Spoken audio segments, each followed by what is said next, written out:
चलिए जानते हैं आज की देश और दुनिया की काम की और महत्वपूर्ण खबरों को। कोरोना कंट्रोल करने के लिए फिर लगेगा लॉकडाउन, सरकार ने दिए स्पष्ट संकेत।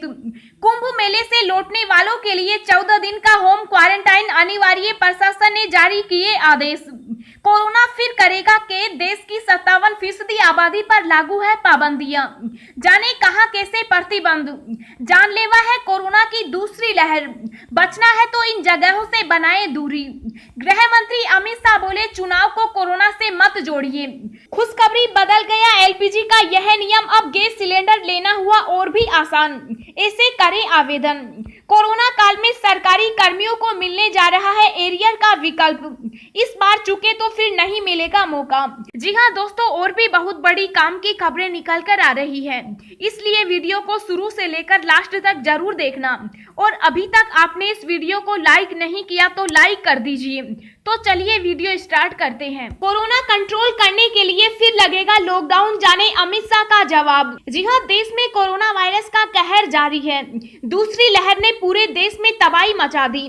कोरोना की बढ़ती इस भयावह रफ्तार को देखते हुए एक बार फिर से देश में लॉकडाउन की आहट सुनाई देने लगी। फिलहाल देश की करीब 57% आबादी पाबंदियों से घिरी है, मगर जिस तरह से कोरोना फैल रहा है, ऐसे में सरकार के पास एकमात्र विकल्प लॉकडाउन बचता है। हालांकि केंद्रीय गृह मंत्री ने स्पष्ट कर दिया है कि देश में जल्दबाजी में लॉकडाउन नहीं लगाया जाएगा और फिलहाल ऐसी स्थिति भी नहीं दिख रही। एक इंटरव्यू में अमित शाह ने पूछा कि पिछले साल की तरह कोरोना को नियंत्रित करने के लिए क्या लॉकडाउन ही विकल्प है। शाह ने कहा, हम कई स्टेक होल्डर्स के साथ चर्चा कर रहे हैं। शुरू में लॉकडाउन का उद्देश्य अलग था, हम बेसिक इंफ्रास्ट्रक्चर और उपचार की रेखा तैयार करना चाहते हैं। तब हमारे पास कोई दवा या टीका नहीं था, अब स्थिति अलग है। फिर भी हम मुख्यमंत्रियों के साथ चर्चा कर रहे हैं, आम सहमति जो भी हो हम उसी के अनुसार आगे बढ़ेंगे।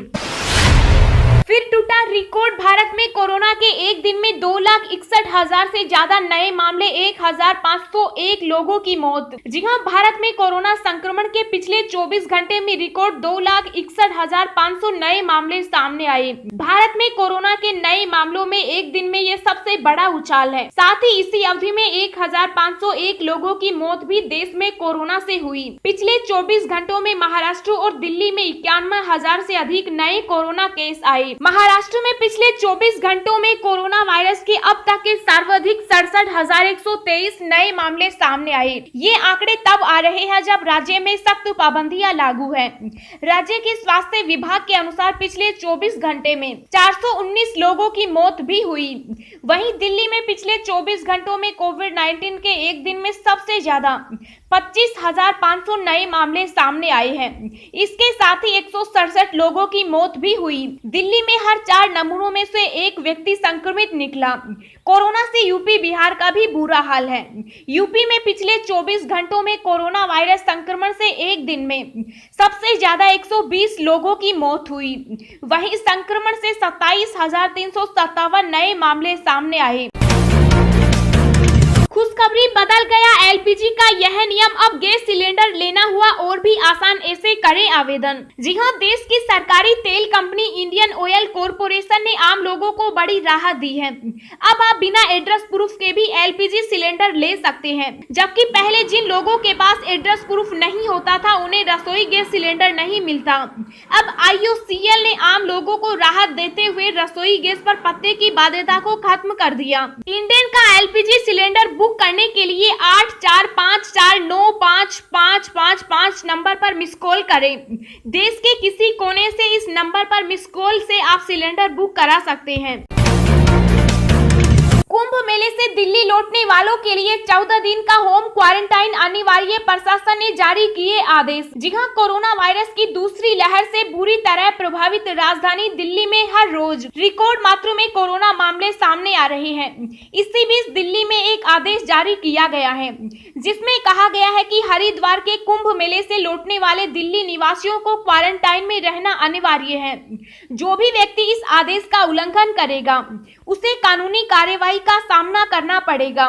4 अप्रैल से 18 अप्रैल के बीच कुंभ मेले में आए दिल्ली के निवासियों को 24 घंटे के भीतर दिल्ली सरकार की वेबसाइट पर दिए गए लिंक पर अपनी जानकारी अपलोड करनी होगी। जो लोग 19 अप्रैल से 30 अप्रैल के बीच कुंभ में जाने वाले हैं, उन्हें दिल्ली छोड़ने से पहले अपना विवरण भरना होगा।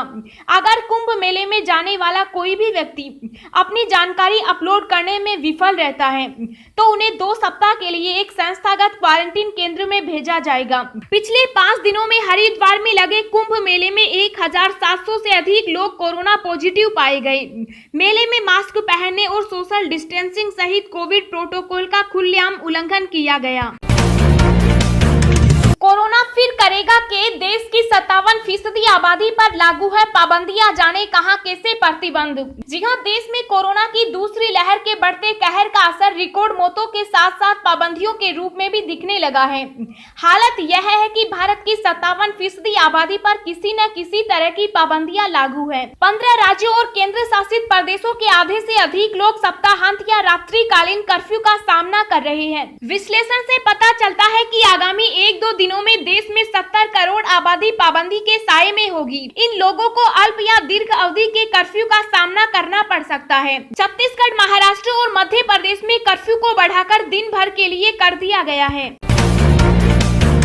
गृह मंत्री अमित शाह बोले, चुनाव को कोरोना से मत जोड़िए। जी हां, केंद्रीय गृह मंत्री अमित शाह ने एक दैनिक समाचार पत्र को इंटरव्यू दिया। इंटरव्यू में उनसे पूछा गया कि चुनावी रैलियों और प्रचार के दौरान बढ़ रहा है कोरोना वायरस। इस सवाल के जवाब में अमित शाह ने कहा, देखिए, महाराष्ट्र में अभी चुनाव हो रहे हैं क्या? नहीं ना, लेकिन हर रोज 60,000 मामले सामने आ रहे हैं। इधर पश्चिम बंगाल में 4,000 मामले हैं।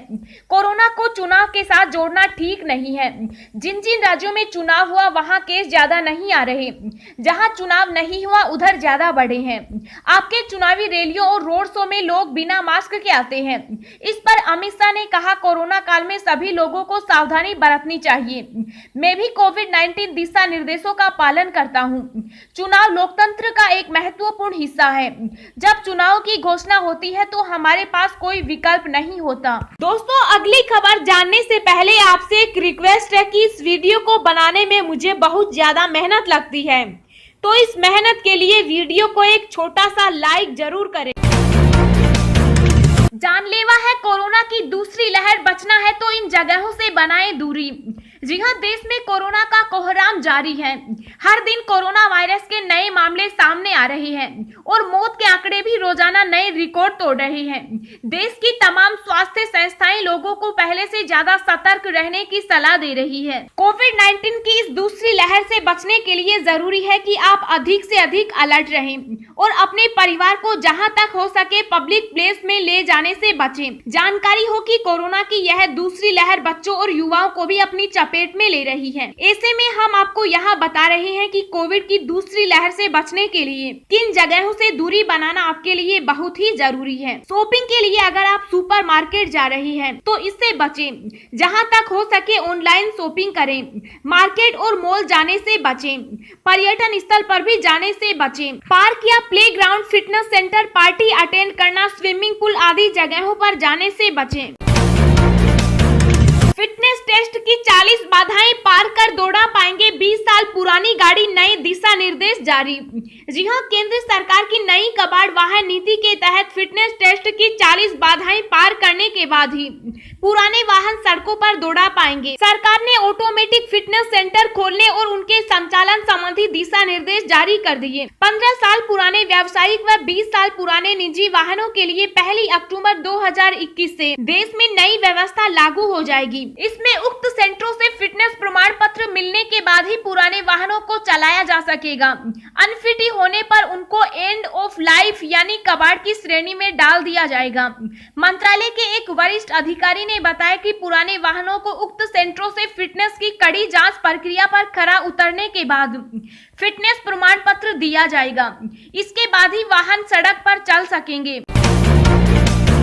महामारी का प्रकोप, देश भर में 80,000 मासूम कोरोना से संक्रमित, जाने हर राज्य का हाल।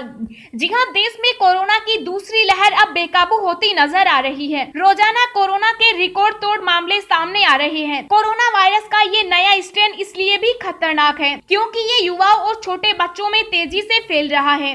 गुजरात के सूरत में हाल ही में एक 14 दिन की बच्ची ने कोरोना वायरस के आगे दम तोड़ दिया। सूरत में 14 दिन की बच्ची की कोरोना से मौत अपने आप में चिंताजनक है। बता दें कि मार्च से लेकर अप्रैल तक कोरोना की दूसरी लहर में 80,000 बच्चे कोरोना से संक्रमित हो चुके। स्वास्थ्य मंत्रालय के आंकड़ों के मुताबिक महाराष्ट्र, उत्तर प्रदेश, छत्तीसगढ़, कर्नाटक और दिल्ली में अब तक कुल 79,688 बच्चे कोरोना वायरस से संक्रमित पाए गए। वैक्सीन और दवा उत्पादन में लगा दे पूरी ताकत, कोरोना के बढ़ते मामलों पर बैठक में प्रधानमंत्री ने किया आह्वान। जी हां, कोरोना वायरस के खिलाफ जंग में वैक्सीन व रेमडेसिविर जैसी दवाओं की अहमियत और देश में इनकी किल्लत को देखते हुए प्रधानमंत्री नरेंद्र मोदी ने इनका उत्पादन बढ़ाने के लिए पूरी ताकत लगाने का आह्वान किया। कोरोना के बढ़ते मामलों के बीच अधिकारियों के साथ बैठक में पीएम ने कहा कि देश में निजी और सरकारी क्षेत्र की पूरी फार्मास्यूटिकल क्षमता का इस्तेमाल इस दिशा में किए जाने की जरूरत है। साथ ही उन्होंने फिर जोर दिया कि कोरोना से निपटने के लिए टेस्टिंग, ट्रैकिंग और ट्रीटमेंट का कोई विकल्प नहीं है। हमने पिछले साल भी कोरोना को मात दी थी, इस बार भी उसी रणनीति पर और तेजी से बढ़ते हुए हम इस महामारी को मात दे सकते हैं। पीएम ने अधिकारियों से यह सुनिश्चित करने को कहा कि रेमडेसिविर और अन्य दवाओं का इस्तेमाल मेडिकल गाइडलाइंस के हिसाब से ही हो। इनके दुरुपयोग और कालाबाजारी पर लगाम लगाने के लिए सभी संभव प्रयास किए जाएं। कोरोना बेड को लेकर पीएम ने कहा कि अस्थायी अस्पतालों और आइसोलेशन सेंटर समेत अन्य माध्यमों से कोरोना मरीजों के लिए बेड की उपलब्धता सुनिश्चित की जाए। अगर आप पाना चाहते हैं दिन भर की ताजा खबरें तो सबसे पहले अभी सब्सक्राइब करें ब्रेकिंग न्यूज चैनल को। कोरोना काल में सरकारी कर्मियों को मिलने जा रही है एरियर का विकल्प, इस बार चुके तो फिर नहीं मिलेगा मौका। जी हां, केंद्र सरकार ने अपने कर्मियों को एरियर और वेतन बढ़ोतरी का एक बेहतर विकल्प प्रदान किया है। वित्त मंत्रालय के व्यय विभाग द्वारा जारी आदेशों में कहा गया कि जिन कर्मियों को 1 जनवरी 2016 को अथवा इसके बाद नियमित पदोन्नति या वित्तीय उन्नयन प्रदान किया गया है, वे अब मूल नियम के तहत अपने वेतन निर्धारण के लिए विकल्प का प्रयोग कर सकते हैं। इससे पहले यह आदेश 28 नवंबर 2019 को जारी हुआ था। उस वक्त कर्मियों को अपना विकल्प देने के लिए 1 माह का समय दिया गया था। तब अनेक कर्मी अपना विकल्प नहीं दे सके, लेकिन अब उन्हें दोबारा से एक अंतिम अवसर दिया जा रहा है। रोडवेज में 25 सवारी ही बैठा सकेंगे, मास्क लगाना भी जरूरी। जी हां, लगातार बढ़ते संक्रमण को देखते हुए रोडवेज परिवहन ने प्रत्येक दिन संचालित होने वाली बसों में अब 52 की बजाय 25 यात्री ही सफर कर सकेंगे। वहीं किसी के पास मास्क नहीं है तो उसको बस में बैठने नहीं दिया जाएगा। ऐसे में घर से निकलने से पहले लोग मास्क जरूर लगाएं। दूसरी ओर हरियाणा से सटे यूपी, राजस्थान व दिल्ली में सप्ताहांत लॉकडाउन लगने के चलते भी 3 दिन डिपो से इन राज्यों में जाने वाली बसों का संचालन प्रभावित रहेगा, क्योंकि दूसरे राज्यों में जाने वाले यात्रियों से कोविड-19 की नेगेटिव रिपोर्ट मांगी जाती है।